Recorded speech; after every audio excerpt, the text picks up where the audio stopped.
আজ হলো শুক্রবার আর এখন বাজবে ওই সকাল 8টা মতো। এখন থেকেই আজকের ব্লগটা আমি শুরু করছি। আশা করছি আজকের ব্লগটা আপনাদের ভালো লেগে থাকবে। তো রান্না বান্না নেই, তো সেই কারণে সকালের যাবতীয় যা কাজ থাকে সব কিছু সেরে নিয়েছি এই মুহূর্তে। তো এখন ওই যে বললাম তো মিনিমাম 8টা মতো বাজছে। তো এই মুহূর্তে ছাদে এলাম। অনেক দিন থেকেই আমার এই কাজটার উপরে লক্ষ্য রয়েছে।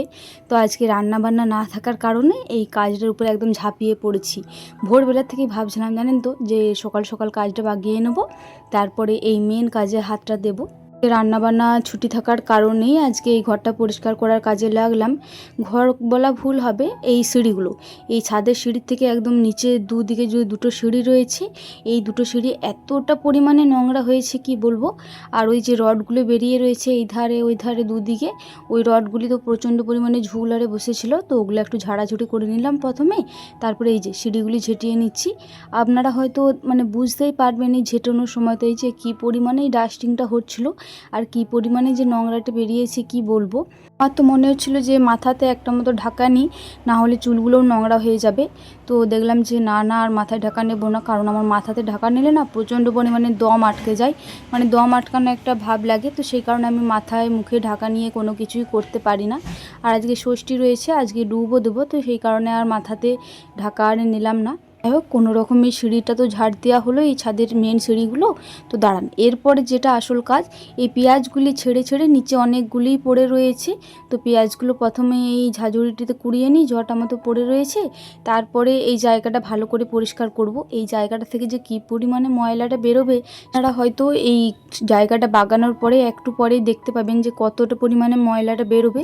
সত্যি কথা বলতে এখন প্রত্যেক দিন সকালের যাবতীয় যা কাজ থাকে সব কাজগুলি বাগিয়েই রান্নার কাজে হাতটা লাগাতে হয়। এই কারণে আর বাড়তি কোনো কাজেই হাতটা দেওয়া হয় না। তবে আজকে রান্না নেই, তো সেই কারণে বিশেষ করে হাতটা দিলাম। আর সোনামাকে খাবার দাবার খাইয়ে মায়ের বাড়ি পাঠিয়ে দিয়েছি। তো সেই কারণে বিশেষ করে নিশ্চিন্তে এই কাজটা করতে পারছি, না হলে সোনামা বাড়িতে থাকলে মোটেও এই নিশ্চিন্তে কাজটা করতে পারতাম না। আর আজকে সোনা পাপা আর দিদিভাইয়ের দুজনেরই শরীর খারাপ, জানেন তো। দিদিভাই তো সকাল থেকে উঠে এখনও পর্যন্ত কিছু খায়নি। আর আজকে ষষ্ঠী রয়েছে, স্নান করার আগে অবশ্য খেতে নেই, তবুও সকাল থেকে একেবারে উঠেনি। ওই যে বস্তাগুলি রয়েছে সব কটা তো আমি আর তুলতে পারবো না, যটা সম্ভব হচ্ছে তটা তুলে তুলে ভালো করে ঝাড় দিয়ে পরে আবার রেখে দিচ্ছি জায়গা মতো।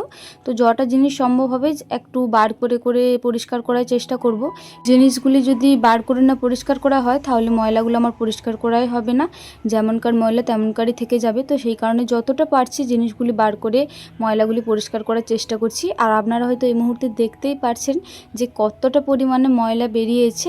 এখন বোধ হয় পরিষ্কার করছি, আবার যদি পারি তাহলে ওই কোজাগরি পুজো হয় আমাদের পাড়াতে, অনেকটা ধুমধাম করেই হয়, তো তখন আর একবার মতো চেষ্টা করব। তো যাই হোক, ফাইনালি আমার এইখানটা বাগানো কমপ্লিট হলো। আপনারা হয়তো এই 3 মিনিটের ভিডিওতে দেখতে পাচ্ছেন, কিন্তু আমার এইটা করতে যে কতটা পরিমাণে হয়রানি হয়েছে সে আমি একমাত্র জানি।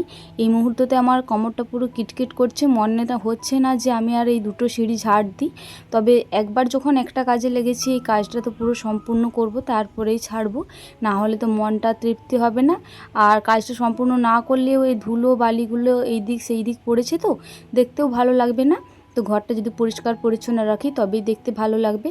তো দাঁড়ান, ওইদিকে সিঁড়িটা ঝাড় দেওয়া হয়ে গেল, আর এইদিকে সিঁড়িটা এরপরে ঝাড় দিয়ে নিই। জায়গার জিনিস জায়গাতেই রেখেছি, তবে যতটুকু ময়লা ছিল ওগুলো পরিষ্কার করে নিয়েছি, তাতেই না ঘরটা দারুণ দেখতে লাগছিল। আর সত্যি কথা বলতে ভেবেছিলাম যে ঘরটা পরিষ্কার করলে সে একই দেখতে লাগবে, কিন্তু না, ফাইনাল লুকটা এত সুন্দর লাগছিল ওই ছাদের সিঁড়ির থেকে নামার সময়। কি বলবো, আমি নিজে পরিষ্কার করেছি তো আমার একটু বেশি হয়তো ভালো লাগছিল, অন্য কারোর ভালো না লাগতেও পারে। শুধুমাত্র যে আমার ক্ষেত্রে তা কিন্তু নয়, এটা যে কোনো মানুষের ক্ষেত্রে যে যে কাজটা করবে তার সেই কাজটা একটু বেশি ভালো লাগে। এই পরিষ্কার করার দিকটা তো আমার একটু বেশিই ভালো লাগে। যে জায়গাটা পরিষ্কার করি হয়তো অন্য কেউ বুঝতে পারবে না যে জায়গাটার কতটা পরিবর্তন লাগছে, কিন্তু নিজে যদি জায়গাটা পরিষ্কার করো না তাহলেই বুঝতে পারবে যে জায়গাটার কতটা পরিবর্তন লাগছে। সত্যি বলছি, ফাইনাল লুকটা দেখে আমি তো অবাক হয়ে গিয়েছিলাম যে এতটা সুন্দর লাগবে ভাবতে পারিনি, একদম পরিষ্কার পরিচ্ছন্ন। তো যাই হোক, এই যে উপর থেকে নামিয়ে আসার পরে এই পেথেটাতে ধুলোগুলো কুড়িয়ে কুড়িয়ে রাখছি, তারপরে ওই উপর থেকে ময়লাগুলি ফেলা হচ্ছিলো তো এই দিক ওই দিক ছড়িয়ে ছিটিয়ে ছিল, তো সেই কারণে এই হলটাও একটু ভালো করে ঝাড় দিয়ে নিলাম। এই যে তারপরে এতগুলো পরিমাণে ময়লা বেরিয়েছে। যাই হোক, চলুন, সোনামা আবার কান্নাকাটি করবে, অনেকক্ষণই হলো তো। এরপরে আমি স্নানটা করে এসে সোনামাকে না হয় আনতে যাব, তার আগে এগুলো ফেলে দিয়ে চলে আসি। এখন মিনিমাম ঘড়ির কাঁটায় 9:10-15 মতো বাজবে। এই মুহূর্তে আমার স্নান করা হয়ে গিয়েছে, আর স্নানটা করে এসে সোনামাকে আনতে গিয়েছিলাম, কারণ ও কান্নাকাটি করছিল। ওকে এসে পরে ঘুমটা পাড়িয়ে দিয়েছি, ও এই মুহূর্তে ঘুমাচ্ছে। তো দাঁড়ান, ততক্ষণকে আমি এই চুলটা একটু ভালো করে ঝেড়ে নিই, তারপরে গামছাটাও ভিজে গামছাটা এই বাসটাতেই মিলে দিই, কারণ এই বাসটাতে ভালো রকমের রোদ্দুরটা আসছে। কটা মতো জিনিস মনে হচ্ছে শুকিয়েও গিয়েছে, তো ওই জিনিসগুলো কুড়িয়ে নিয়ে চলে যায়। তো দাঁড়ান, ওইদিকে না ঠাকুমাকে বলি যে কটা মতো বেগুনি দিতে, কারণ মুড়ি খাবার এখনও পর্যন্ত কিছু করিনি। আজকে যেহেতু ষষ্ঠী, শুকনো মুড়ি খেতে হবে, আর ষষ্ঠীর দিনে স্নান না করে খেতে নেই, আর স্নান না করে হয়তো মুড়ি খাবারও করতে পারবো না। তো সেই কারণে সকাল থেকে কোনো রকম মুড়ি খাবার করিনি। তো সেই কারণে ঠাকুমাকে বললাম যে স্নানটা করে আসি, তারপরে মুড়ি খাবারটা দেবে। তো ওইদিকে ঠাকুমা অলরেডি হয়তো বেগুনিটা বোনাচ্ছি। তো যাই হোক, এই মুহূর্তে ঠাকুমার বেগুনি বানানো হয়ে গিয়েছে, আর আমার বেসন ভাটা আরে সব কিছুই হয়ে গিয়েছে। তো তেলটা এতটা পরিমাণে এসেছিলো কি বলবো। আর সত্যি কথা বলতে এই শুকনো মুড়ি না আমার বেগুনি দিয়ে একদমই ভালো লাগে না। চপটা দিয়ে যদিও ভালো লাগে, ওই আলুর পুরটা মাখিয়ে মাখিয়ে খাওয়া যায়। তো সেই কারণে ঠাকুমাকে বললাম আমার জন্য অন্তত একটা মতো টমেটো দিয়ে বেগুনিটা করে দাও। টমেটোটা মাখিয়ে মুড়িটা খেতে বেশ ভালো লাগে, হালকা টকটকও লাগে, আর মুড়িটা বেশ ভালো মাখানো যায়। তো সেই কারণে বিশেষ করে ঠাকুমাকে বললাম যে আমার জন্য একটা করে টমেটো দিয়ে বেগুনিটা দিয়ে দাও। ওই যে প্রথমেই ওই 4 পিস মতো বেরিয়েছে, ওই 4 পিসের মতন টমেটোটা করলাম, আর কিছু মতো বেগুনিও করে নিলাম। বেলা খুব একটা বেশি পরিমাণে করব না, কারণ আজকে রাত্রেবেলাতেও শুকনো মুড়ি খেতে হবে আমাদের সকলকে বলতে আমাদের মেয়েগুলোকে, আমি, ঠাকুমা, মা আর দিদি ভাই। তো রাত্রে হয়তো কিছু হবে, না হলে বাবা নিয়ে চলে আসবে। ঘড়ির কাঁটায় ওই 12:10-15 মতো বাজবে। এই মুহূর্তে মোটামুটি সব কিছু কমপ্লিট, তবে এখনও ভাত খাওয়া দাওয়া আরম্ভ হয়নি। আমাদের বাড়িতে ওই আবির খেপা সকালে স্কুল গিয়েছে, তো ওকে দুটি মতো খাইয়ে দেওয়া হয়েছে, কারণ পান্তা ভাতের দিনে বলে যে বাড়ির কোনো ছেলে যদি খাবার না খায় তবে খাবার খাওয়া হয় না। তো সেই কারণে আবির খেপাকে খাইয়ে দেওয়া হয়েছে। এরপরে সকলে মিলে খাওয়া দাওয়া হবে। তো এই একটু আগে মা এসেছিলো, আজকে ষষ্ঠী, তো বলে যে ছেলেকে স্নান করাতে নেই মাদেরকে। তো সেই কারণে সোনামাকে আর সোনা পাপাকে মাই স্নান করালো। তো মা আবার সোনামাকে নিয়ে গেল। আমার একটু ভয়েসের কাজ ছিল, আমি ছাদকে গিয়েছিলাম, এসে পরে দেখলাম যে আমার শাশুড়ি মা বললো যে ওই ধারকে নিয়ে গিয়েছে, একটা নাকি বামুন ঠাকুর এসেছে। তো যাই হোক, এখন 12:15 বাজছে, তো মিনিমাম 12:30 মতো বাজুক, ওই রকম টাইমে সোনামাকে খাইয়ে দেবো, তারপরে আমরা খাবার দাবার কমপ্লিট করে দেবো। আর আপনারা দেখলেন যে বেগুনি হয়েছিল, বেগুনি দিয়ে আজকের মুড়িটা খেয়েছি। শুকনো মুড়ি খেতে যে কতক্ষণ লাগলো কি বলবো। সোনামা ঘুমিয়েছে, তখন থেকে আমি খেতে বসেছি, আমার খাওয়া কমপ্লিট হয়েছে, ঠাকুমাকে খেতে দিয়েছি, তারপরে উঠে পড়েছে। তাহলে কতক্ষণ লেগেছে ভাবুন, মিনিমাম আধ ঘন্টা মনে হয় লেগে গিয়েছে।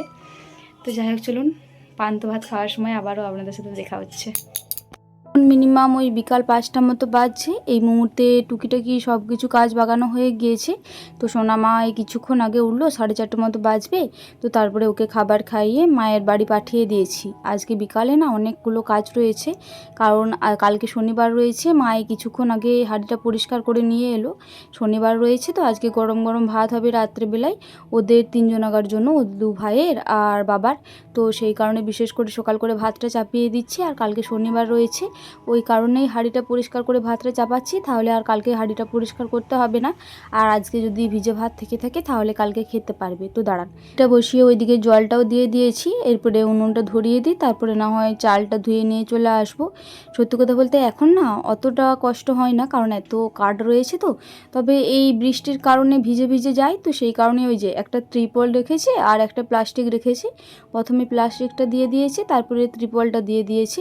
তো দাঁড়ান, 3টে মতো কাঠ নিয়েছি, এতেই আশা করছি ভাতটা হয়ে যাবে, কারণ খুব বেশি চাল নেব না। তো ওই যে বললাম 3 জনা মিলে খাবে, তো ওই রকম অনুযায়ী চালটা নেব, আর অল্প বেশি নেব, কারণ কালকে যদি ভিজে ভাত সকলে খেতে খুঁজে তার জন্য আর অল্প মতো বেশি নেব। তো দাঁড়ান, তার আগে এই উনুনটা ধরিয়ে দিই।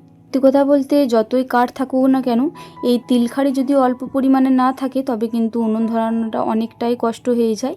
যারা কাঠের জালে রান্না করেন তারা হয়তো জানবেন যে এই তিলখাড়ি বা সর্ষে খাড়ি আরে না থাকলে উনুন জ্বালানো কতটা কষ্টকর। তবে যদি কেরোসিন আরে থাকে তবে অতটা কষ্ট হবে না, আর কেরোসিন থাকলেও কেরোসিন তো একদম অনেকটা করে দিয়ে জ্বালানো যাবে না। তো সেই কারণে অল্প পরিমাণে তিলখাড়ি বা সর্ষে খাড়ি থাকলে একটু বেশি সুবিধা হয়। তো যাই হোক, এইদিকে আমার উনুনটা অলরেডি ধরে গিয়েছে। তো ততক্ষণকে চলুন চাল হাঁড়িটা দিয়ে দিই, কারণ চালটা আমি কিছুক্ষণ আগেই ধুয়ে নিয়ে চলে এসেছি। আর 100 মতো চাল নিয়েছি, বললামই তো, যদি পরিমাণ তো বেশি নিয়েছি, কারণ কালকে যদি ভিজে ভাত সকলেই খেতে খুঁজে তাহলে খেতে পাবে। তো এইদিকে আমি চাল হাঁড়িটা দিয়ে দিই, পরে ওইদিকে না হয় এক বালতি মতো জল নিয়ে চলে আসি, কারণ ওই অল্প মতনই জল ছিল, ওই জলটারই ভাতটা চাপিয়েছি। এরপরে আরও তো ভাতে জল দিতে হবে। তো চলুন দাঁড়ান, জলটা নিয়ে চলে আসি, তারপরে না হয় বাদ বাকি যাবতীয় যা কাজ রয়েছে ওই কাজগুলি সারা যাবে। পর্যন্ত কিন্তু বাড়ির সেরকম কোনো কাজই সারা হয়নি এখনও পর্যন্ত। ছেনা কাটাতে, দুধ গরম করতে, দই বসাতে সকল কিছুই কাজই রয়েছে।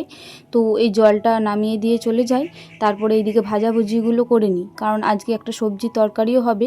কারণ আজকে যেহেতু আমাদের পান্তা ভাত ছিল দুপুরে, তো সেই কারণে তো সব কিছু একদম বাসি তরকারি, তো টাটকা তরকারি একটা করব আর টাটকা ভাত হবে। আর হ্যাঁ, আপনাদেরকে বলেছিলাম হয়তো যে পান্তা ভাতের সময় ভিডিওটা করব, তবে সোনামা এতটা পরিমাণে জ্বালাচ্ছিল, এতটা পরিমাণে কান্নাকাটি করছিল, ওই মানে পান্তা ভাত খেতে হয়, খেয়ে নিয়েছি কোনো রকমে। তো সেই কারণে আর কোনো রকম ভিডিও করতে পারিনি। আর কি কি তরকারি হয়েছিল আপনাদেরকে তো কালকে সব কিছুই বলে দিয়েছিলাম, ওটা নতুন করে বলার কিছু নেই। তো যাই হোক, এইদিকে পটলগুলি ভেজে রেখে দিলাম, এইদিকে ওই একই কড়াইয়ে বেগুনগুলোও দিয়ে দিলাম। আপনারা হয়তো ভাববেন যে এইরকম কেন বেগুনগুলো কেটেছি, কারণ এগুলো যে সকালে বেগুনিগুলি করেছিলাম না, ওই বেগুনেরই কিছু অংশ ছিল, তো ওগুলোই কেটে নিয়েছি। কারণ বাড়িতে এখনও পর্যন্ত একটা বেগুনও নেই, বেগুন একদম বাড়ন্ত, আবার মাঠ যেতে হবে। তো সেই কারণে ভাবলাম যে আর মাঠ যাওয়ার দরকার নেই। মা বললো একবার যাবো কি, আমি বললাম যে না না, যাওয়ার দরকার নেই, এই বেগুনগুলোই দিয়ে দিচ্ছি, কারণ ওরা 3 জনা খাবে, তো সেই কারণে আর বেশি পরিমাণে দিলাম না। ঘড়ি কাটায় মিনিমাম ওই 6টা মতো বাজবে। তো এই কিছুক্ষণ আগেই সোনামাকে নিয়ে এলাম, কারণ ওই ভাতটা নামিয়ে পরে আর ওই সবজিগুলি ভেজে পরে সোনামাকে আনতে গিয়েছিলাম, তারপরে এনে পরে ওকে খাবারটা খাওয়ালাম। তারপরে এই যে এই মুহূর্তে তরকারিটা চাপিয়েছি, পেঁয়াজ রসুন দিয়েই করব। আজকে তো পেঁয়াজ রসুন খেতে আসে, তবে কালকে খেতে নেই। এই তরকারিটা আর হিসেলে ভাতের সাথে ঠেকাবো না, এই কড়াইতেই রেখে দেবো। তরকারিটা শেষ হলে না হয় কড়াইটা একেবারে পরিষ্কার করে নিয়ে চলে আসবো। আর আজকে না টমেটো রয়েছে, তরকারিটা বেশ ভালো লাগবে জানেন তো। তো টমেটোটাই তেলেই দিয়ে দিলাম, হালকা গলে গলে যখন গেল, তারপরে আদা রসুন জিরে একেবারে পেস্ট করে নিয়েছিলাম, ওই পেস্টটাও দিয়ে দিলাম। মশলা যেমন করে করতে হয় তেমন করেই করে নিলাম। তো আজকে সত্যি কথা বলতে কালারটা জানি না কেমন আসবে, তবে টমেটোটা দিয়েছি, আশা করছি টেস্টটা অন্তত ভালো আসবে। তো যাই হোক, মশলাটা তেলটা ছেড়ে ছেড়ে এসেছিলো, ওই মুহূর্তে সবজিগুলোও দিয়ে দিলাম। সবজিগুলো হালকা ভেজে ভেজে নিই, তারপরে আলুটাও দিয়ে দেবো। তো কিছুটা আলু ম্যাশ করে রেখেছিলাম, আর কিছু আলু গোটা গোটা রেখেছি, তো ম্যাশ করা আলুগুলো আর গোটা আলুগুলো একসাথে দিয়ে দিলাম। এরপরে এই আলুটাও একটু ভালো করে কষিয়ে নিই, না হলে আলু আর সবজি যদি ভালো করে না কষানো হয় তাহলে একটা কাঁচা কাঁচা গন্ধ উঠে, গন্ধটি যাতে না উঠে, তো সেই কারণে একটু ভালো করে কষিয়ে নিই। আর এই মুহূর্তে সোনামায়ের পাপা বললো 2টি মতো মুড়ি দাও, তো এই কষাটা দিয়েই ওকে 2টি মতো মুড়ি দিলাম। বললো যে দারুণ লাগছে কিন্তু এই আলু কষানোটা।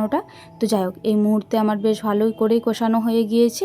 তো এরপরে পরিমাণ মতো জল দিয়ে দিই, একটু বেশি পরিমাণেই দেবো, কারণ যদি কেউ মুড়ির সাথে খেয়ে থাকে তাহলেও হয়ে যাবে, কারণ আলুটা একটু বেশি পরিমাণে দিয়েছি, তো ওই সবজিগুলো দিয়েছি যাতে হালকা সেন্টটা ওঠে অন্তত সবজির। তো যাই হোক, এই মুহূর্তে পরিমাণ মতো জলও দিয়ে দিয়েছি, আর অল্প মতো মিষ্টিও দিয়েছি। জানেন তো, মিষ্টি না দিলে কোনো তরকারিরই স্বাদ আসে না। যাই হোক, তরকারিটা এইদিকে ভালো রকমের ফুট চলে এসেছে, তো এরপরে আর একটু মতো ফুটবো, তারপরেই নামিয়ে দেবো। তো যাই হোক, চলুন তরকারিটা এইদিকে ফুটতে থাকুক। আর আজকে ভিডিওটা আমার এই পর্যন্তই, আবারও দেখা হবে পরবর্তী কোনো ভিডিওতে। ততক্ষণে সকলে খুব ভালো থাকবেন আর সুস্থ থাকবেন। আর আজকের ভিডিওটি ভালো লেগে থাকলে একটি লাইক, কমেন্ট, শেয়ার আর সাবস্ক্রাইব করে আমার এই ছোট্ট চ্যানেলটির পাশে থাকবেন।